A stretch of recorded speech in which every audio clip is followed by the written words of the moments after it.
Take a deep breath. Know that you are loved.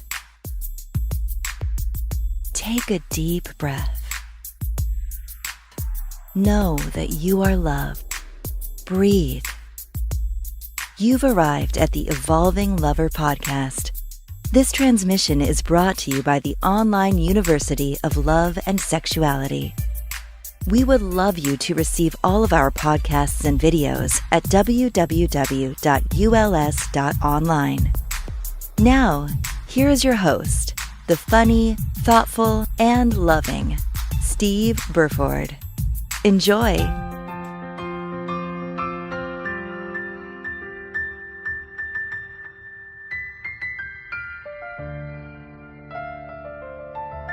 Today we're going to be talking about why we have so much problem in society with between men and women in terms of having a relaxed and conscious environment for us to speak to one another. It doesn't really exist, or it rarely exists. We're going to speak about that today. So hi to you, Shana. Hi, thanks. It's so funny. Everybody pronounces my name differently, and I'm just going to give it to you for your English accent, but I usually say Shana. Shana, that's my English accent. Depending on where you're from in the world, everyone pronounces it a little differently, but I'm so happy to be here, and I've been really excited to be a part of your magazine and your vision, and thank you for bringing this to the world.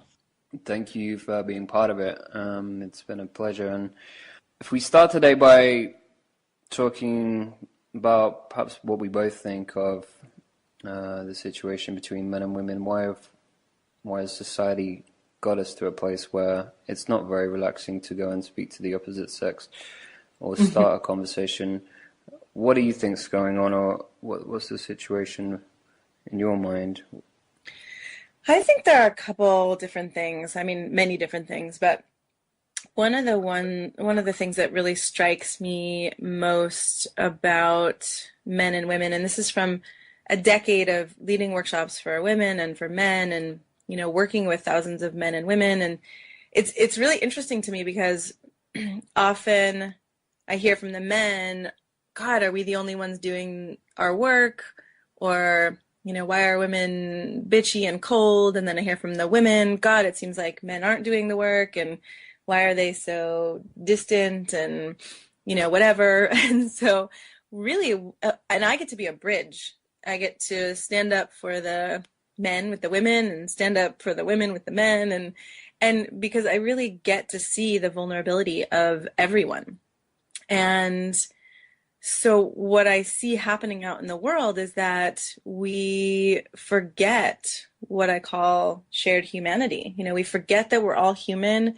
We forget that we're all awkward. We're all scared. It would be so amazing if the world was like cartoons where we could see the bubbles coming out of our heads. I just felt really awkward because I didn't know what to do with my arms, or wow, I can't believe I just said that thing. I have no idea what to say next. We compare our insides and our internal dialogue with someone else's outsides. And from the outside, most people really look like they have it together. But we forget that every human being is sometimes awkward, sometimes scared. We have these young parts of us. We don't really know what to do or what to say sometimes. And we forget that I actually get to see this all the time because I have a son who's almost 3. So I get to see all these little beings, and I'm going to watch them grow up into adulthood. And once we get to adulthood, we forget also that we were all snotty-nosed little kids who, shit in our pants. And to be kind of blunt about it, it's like, we forget that we have, that we're messy. We're messy creatures who don't have it together. We're all going to die. We're all going to get to this place of decaying, and we're aging. And, when we look at someone in a moment, it can seem like that person's beautiful, or that person's hot, or that person has it together. And the reality is there's always something going on that we're dealing with, struggling with, trying to make sense of. And I think when we can remember that, there is this sense of shared humanity that actually helps us relax around each other instead of thinking we need to put on a show or prove something or any of that. Mm. For me especially, it's to do with this separation we've had between the sexes for so long that we don't really know what we are as a man or a woman. And Mm, there's so much confusion because of the way the men and women portrayed in the media. For example, women think they need to be slim and perfect for a man to be attracted to them. Some mm, men think they need money or muscles or a good job or something to attract a woman. And there's this idealistic version we also see in the movies that is just not real. yeah. And we're living in this bubble of just illusion. And how do you Hmm. think that affects all of us?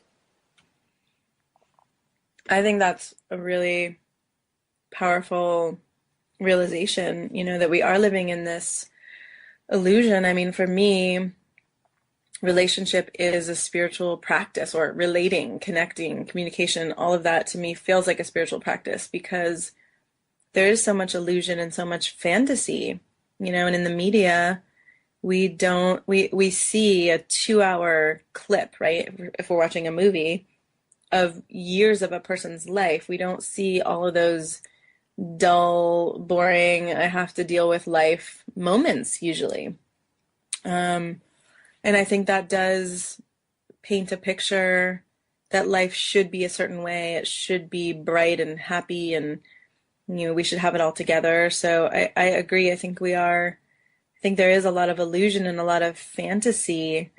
And yet, in my experience, when people start relating in a more conscious and genuine and vulnerable way, there's so much richness and we can start to feel met in ways we never have. Um, but there's this gap. I don't know if you've ever done this little mini exercise where you make a fist. You can even try it. If you make a fist and hold your hand really, really tight, I'm doing it. and it hurts a little bit. If you're holding it tight enough, for me, it actually hurts. I'm trying it right now too. But eventually, we start to go numb to this pain. And then after a while, and I don't remember how long we really have to hold this for this to really work, but if you start to open your hand after it goes numb, it actually hurts more to open it and to unwind that than it does to just stay in this tight, numb position. And it seems kind of similar to fantasy in that way for me. We can hold ourselves in this fantasy and there's this hit of excitement and that we get from it, but then we're missing, I think, that deeper connection and deeper intimacy that so many of us crave. And I think then, like you were speaking to that illusion, I think what happens is that people don't actually get to feel loved for who they are. Because if we are putting on these masks or we are trying to make things good and right and bright and perfect, then we know somewhere inside that we're not actually being loved for all of those parts that we're scared that we won't be loved for. Mm. Yeah, it's almost as if this illusion outside ourselves creates some illusion inside ourselves of what we are. It's a all-encompassing and fully embodied illusion until you start stepping out of it and Yeah. diving deep into your vulnerabilities and into relationship, which I'm sure many people do, but um, many people listening are definitely doing that. Hmm. But until you realize what the illusions are, especially within inside yourself. Yeah. I mean, I love that you brought up vulnerability too, because I see that there's a way that I often see people in, especially in the world of dating and relationship, holding back vulnerability or waiting or having this "I'll show you once you show me" attitude. I think that's kind of a kid's game too, right? Like, I'll show you yours if you show me mine, or I'll show you mine if you show me yours, you know? Um, and it always takes someone to go first. It takes someone to be vulnerable first. And sometimes we don't actually show enough vulnerability to see another person's vulnerability. And then we all assume, well, he's not going to be vulnerable or emotionally available with me, or she's not going to actually relax and surrender and open her heart with me. And I've had the experience. I separated from my son's father a couple years ago, and I've been dating since then. And my dating life has been amazing, beautiful, so beautiful, like so touching and intimate and profound. And I hear so many people have dating lives that are really disappointing and frustrating and heartbreaking, and where they feel used or they feel unseen and unmet. And I really think that my life and my dating and relationships are different because of this willingness to bring vulnerability. And that doesn't mean we should all go out there and bring the most vulnerable things first, but there is a way of, okay, I'm going to share something a little bit vulnerable, and then I'm going to see how you respond. And if you then meet me in that vulnerability, we can continue to go deeper together. And a lot of people I've seen and a lot of people I've worked with are holding back. And I can understand that, right? It's scary. Anytime we open our hearts and anytime we risk having our hearts broken. So I think there's also a way of, or a choice, of how are we going to relate with life? Are we going to hold back and not risk to try to keep ourselves safe? Or are we going to take that risk of heartache and heartbreak to put ourselves out there to have love, and that possibility of intimacy? Mm. And I think there's a TED Talk, is it by Brene Brown? Brown. Yeah, who Yeah. talks so much about how this vulnerability creates intimacy, and that's the reason why we do it. And I can speak for my own relationship, though it's only 6 months old, but I've never been so vulnerable with Mm. any woman, and I've never been so loved through my Aw, through my vulnerability. I'm so glad to hear that. And when you're loved even stronger through your vulnerability, it just adds so much depth and richness every time it happens. And it might only happen every couple of months or something, but when it does, it just takes you down to another level of intimacy, and Mm. Do it's you have a beautiful. sense for yourself of how that happened for you, or how you were willing to open in that way, or she was willing to open in that way to start that process? Um, it's a good question. Um, I don't know. I think I'd seen her being vulnerable and crying quite early on in the relationship, but when it came up for me and I had to really let emotions out and cry about very vulnerable things about being um, first major thing was kind of feeling not good enough in front of Mm-hmm. another man that was in a workshop we were in, and I was breaking down because of that and various other things, and it's extremely vulnerable. It's vulnerable for me even to say this in public, but Yeah, yeah. I felt like I just didn't have a choice Mm. but to show everything. And other times it's come up more recently, and I've just felt so held by her, Mm. knowing that she won't run away, just instinctually, really, Yeah. um, on a very deep level, that she's going to stay. And there's been no real thought behind it, which I Mm, think when you get to the point where you're not having to think, shall I be vulnerable? right. Can I do this? Mm-hmm. Is it manipulating if I start crying because is it needy or something like that? I have none of these thoughts. I'm just fully stepping in to my own emotion and taking responsibility for it. I think it's taking responsibility for yourself as well.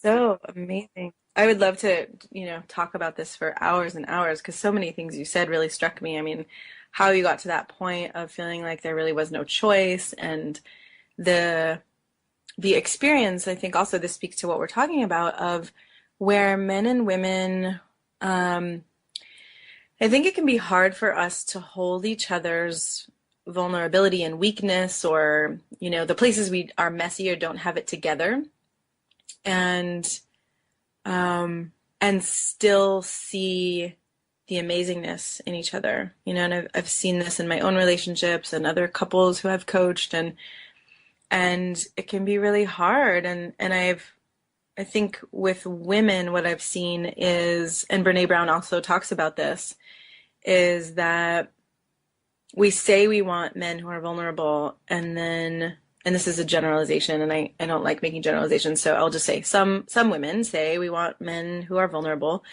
and then once they are, we can get hardened or rigid or scared. Usually what's under it is scared. For me, there are moments where I get scared, like, oh, I want to be held and I want to be safe or protected. And he's that person who's playing that role and now he's not in that role. And so, oh God, what do I do now? Or who am I now? Or so, and I think men and women both have a really hard time showing our vulnerability because it wasn't always held well when we were younger. Oftentimes we were teased for it or punished for it, or we were rewarded for being happy and good and bright. And so there's such a, oh my God, I mean, such a well of topics and we could Yeah, I go mean, into around this, a but lot of that comes down to the cultural conditioning that we've had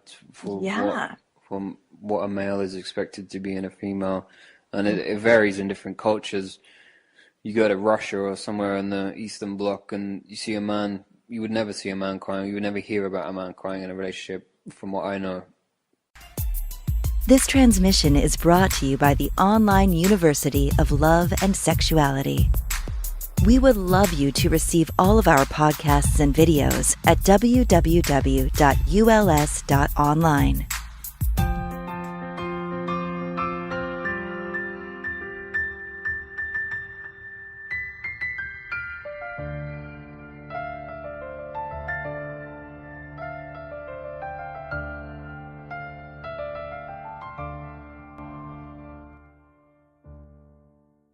In the Western world, it's changing a little, and there's people making different teachings. Andrew Barnes is one, the Tantra teacher that I've followed, and he talks very much about how we should be aware of the masculine and feminine, and when you really are aware of when you're stepping into your masculine as a woman or you're stepping into your feminine as a man, and it's completely fine to do that, that relationships become a dance between the masculine and feminine. There's not these stuck roles that, as I mentioned earlier, come from a media and film narrative that we've had embedded in our psyches from the age of 2 or 3, that a relationship can become much more dynamic and intimate and rich when you are stepping out of these roles and you're fully aware of how it's okay for a man to be vulnerable and Yeah. a woman to hold him in that, not even in a motherly way, but just to love him through it. Totally. Totally. And I think for women, what that takes for us is to actually to know our own strength, to be able, because I firmly believe that in order to actually surrender and open our hearts and be soft and tender, we actually have to know our own strength and know that um, that we can hold ourselves, that surrender is a choice. I think if we're not actually choosing, then it's submission, which gets into all kinds of dynamics and, where there isn't choice and people feel used and abused and all of that. But so there is this interplay, I think, for both men and women between, or this idea, right? Shifting the paradigm that strength means I've got it together. I don't have emotions. We're overcoming, like you said, this cultural conditioning. And I've been actually shocked through the years of working with men and women. I thought, because I actually started working more with men and then shifted to working with women. And now I actually work more with men again. But I thought when I started creating workshops for women, well, the men's workshops had been more about men actually feeling their emotions and vulnerability because that's not what they're used to. And I thought, well, when I get in a room of women, that's going to be more common for women. And so we're going to be working on some other things. But what really showed up was that men and women both have been culturally conditioned to shut down our emotions and our feelings and our relationship with our bodies and our hearts. And, we've at least in the Western world become a really, really heady culture, which doesn't leave a lot of room for that intimacy and authenticity, that comes with that messiness. Yeah, and that loss of connection to our heart is also a loss of connection to our strength, which is what you're talking about. And I think the strength is an important point because in these narratives, we're taught that the man is the stronger, perhaps the one who's got to hold the woman through tough times or be the financially supportive strength, the more of the rock. And I don't agree with that. I think it's equal. I've seen the strength of women and how present and powerful a woman can be, probably more so than a man. And I think that's illusion of male strength being stronger is one of ones we really have to have conversations about. Mm-hmm. Yeah, agreed. So in your work, you work more with men in terms of feeling more relaxed around women, and because a lot of men are taught by either their friends or they might go to another male coach to approach women. I know friends who teach men pick-up lines in games and things like this, and it sometimes works and it can increase confidence a little, but do you teach in a different way in terms of for men feeling more relaxed around women? Yeah. And I've seen it be helpful for men to have some lines or what to say in certain moments or something to start off a conversation with. I don't think there's anything wrong with that. But one of my analogies I like to use is that pickup lines, it's like giving a tall, thin man a short, fatter man's pants or wider man's pants, right? Like we don't look sexy when we're wearing clothes that don't fit. And we're not actually sexy when we're using lines that someone else created who has a really different personality and a really different tone of being, because some men have a great sense of humor and some men have more heart and some men have more balls or more, passion, and some men are more in their heads. And so when we try to narrow down to having everybody use the same lines, I find it doesn't work. And I've worked with a lot of men who've done pickup and then came to me. And what I love doing is actually helping men get in touch with, first of all, what they really want to talk about, what they're really passionate about, and then helping them relax with me, we do some practicing and some exercises where they actually get to relax into their nervousness and into the moment such that they don't have to plan ahead, such that they can actually enjoy those silences and that awkwardness instead of filling it all in, and trying to kind of nail down the moment and get somewhere and get a number or whatever. It's like helping men actually enjoy the woman, the universe in front of them. Because and this goes both ways, for men and women, we make decisions about wanting to be with someone again in the future based on our experience right now.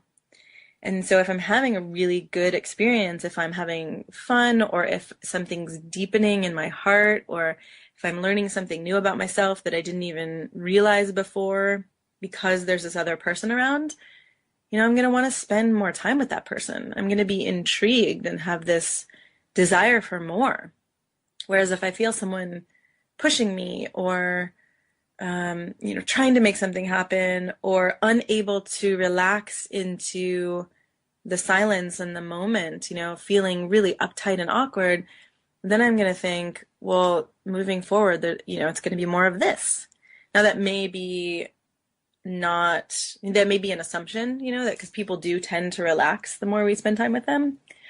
But, people are busy. We have a lot going on, and we make those decisions based on that moment and how it feels to be with someone. So, yeah, I really love to work with men and give them real-time feedback of, okay, in this moment, being with you, and this can happen over Skype, over the phone, but, my body relaxed. Or in that moment, I started going up into my head, and I started feeling all weird, and I started wondering what was going on, and I started judging and analyzing, and then we really look at, what was happening over there?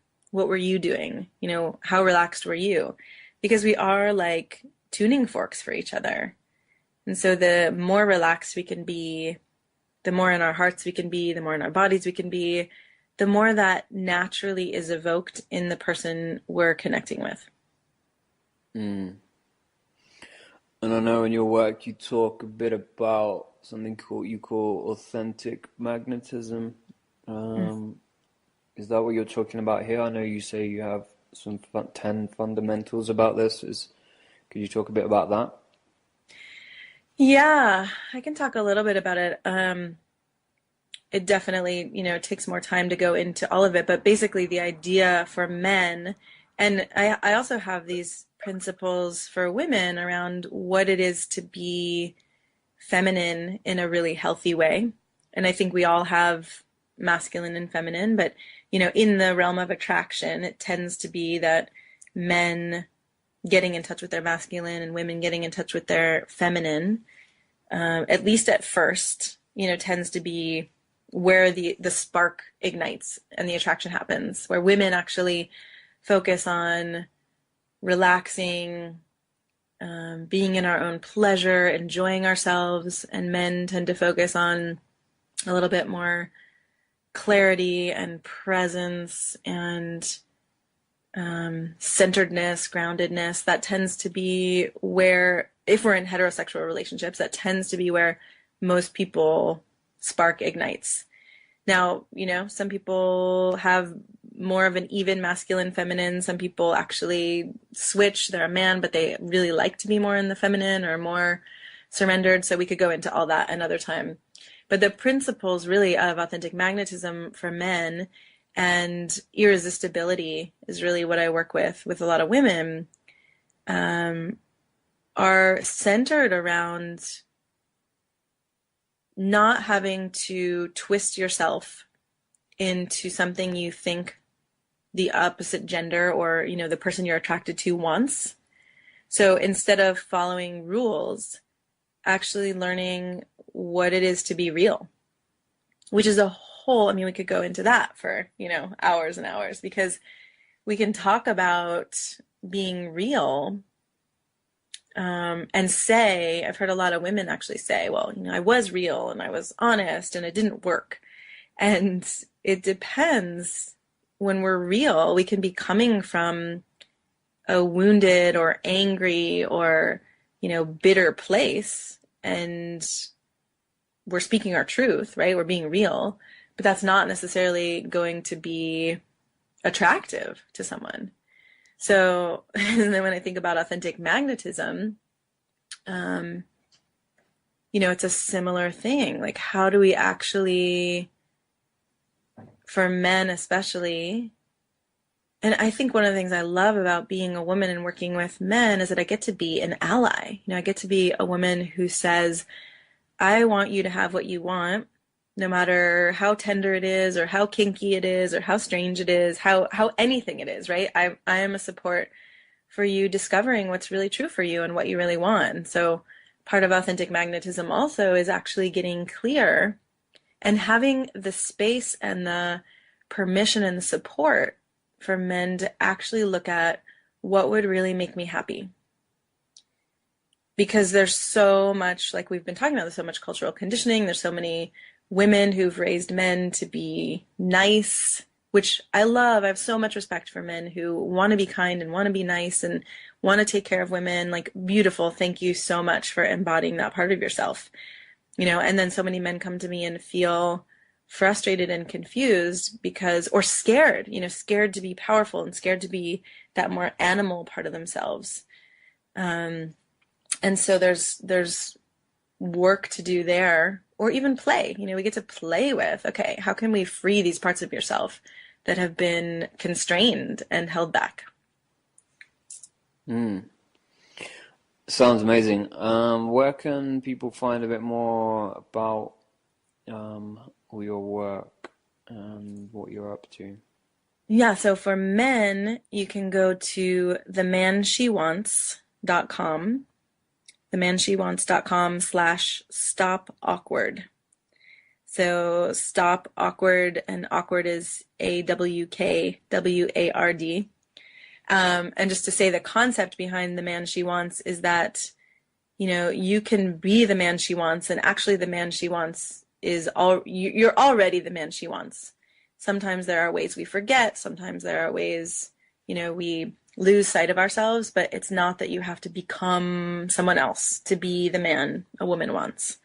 So that one's a free video course on 3 ways to go from, feeling awkward and fumbling and freezing to actually feeling relaxed and confident with women. And then for women, the website is the Authentic Woman Experience. So it's actually just Authentic Woman Experience, and woman with an A.com. And then what I have for you is a report that I wrote called 3 Keys to Being Irresistible to Men, No Matter What Mood You're In. So that one is authenticwomanexperience.com/irresistible no matter what mood. And I'm just realizing this is a little complicated to do on a podcast, but it's irresistible-no-matter-what-mood. So authenticwomanexperience.com/irresistible no matter what mood. And then there's dashes in between the irresistible no matter what mood. Yeah, it's a bit of a long link for next time I'll make audio, but thank you, Shana, for your wisdom today. It was great to speak to you finally. Yeah, you're welcome. We've been doing so much communication online and email. It's great to actually hear your voice. Indeed. I'm sure we will be in touch again. Thanks so much. Thank you. This transmission is brought to you by the Online University of Love and Sexuality. We would love you to receive all of our podcasts and videos at www.uls.online.